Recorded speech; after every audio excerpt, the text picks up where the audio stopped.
कोलंबो से अल्मोड़ा तक हो या कलकत्ता से अल्मोड़ा तक हो, हर जगह पूरे देश के अंदर बद्रीनाथ से सीधे गंगोत्री से गंगा सागर तक हो, हर जहां जहां उनके कदम पड़े वहां कोई ना कोई वो ज्ञान का स्तंभ छोड़ते चले गए। उनको जो ज्ञान प्राप्त हुआ वो मेरे गांव में हुआ,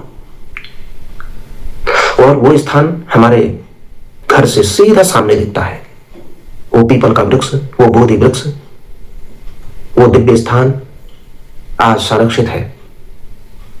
सदियों तक, जब तक ये सृष्टि रहेगी तब तक विवेकानंद जी का वो बोधि वृक्ष, वो स्थान प्रेरणा का केंद्र बनता रहेगा।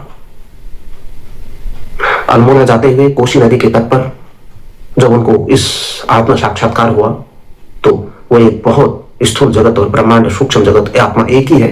जब उनको ये पूरा आत्म साक्षात्कार हुआ उसके बाद जो उनके जीवन दृष्टि बदली, वो शिकागो तक की यात्रा हो चाहे कहीं पर भी हो, उन्होंने उत्तराखंड को के प्रति उनका विशेष लगाव था। वहां उनको बोध हुआ, आत्म साक्षात्कार हुआ। वो अल्मोड़ा के अंदर भी उनका बहुत बड़ा एक समय बीता। उन्होंने विवेकानंद जी के आज भी वहां पर पदचिन्ह है।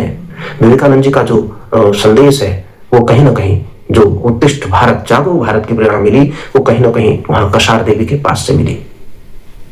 वो चाहे नैनीताल गए, कर्णप्रयाग गए, देवप्रयाग गए, श्रीनगर गए, टिहरी गए, देहरादून गए या चंपावत के अंदर मायावती गए, जहां जहां भी गए उन्होंने कोई ना कोई स्थान पर कुछ ना कुछ चिन्ह छोड़ते चले गए।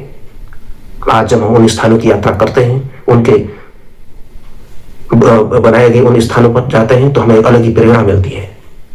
हिंदुत्व का ये महान योद्धा, एक भारत के लिए प्रेरणा का स्रोत, उनका बातों को सुनने के लिए युवा इकट्ठा हो जाते थे, आम जनता इकट्ठा हो जाती थी। उन्होंने उस दौर में, उस कालखंड में जब भारत गुलामी की मानसिकता में जी रहा था, तब उन्होंने 7 समुद्र पार जाके हिंदुत्व का जयगान किया था। इसलिए उत्तराखंड से उनका विशेष लगाव रहा। उत्तराखंड की धरती से ही उनको वो हिंदुत्व का ज्ञान प्राप्त हुआ और उस यात्रा को उन्होंने अनवरत जारी रखा। रामकृष्ण मिशन के साथ जुड़ करके उन्होंने उस रामकृष्ण मिशन को आगे बढ़ाया, रामकृष्ण परमहंस के विचारों को आगे बढ़ाया।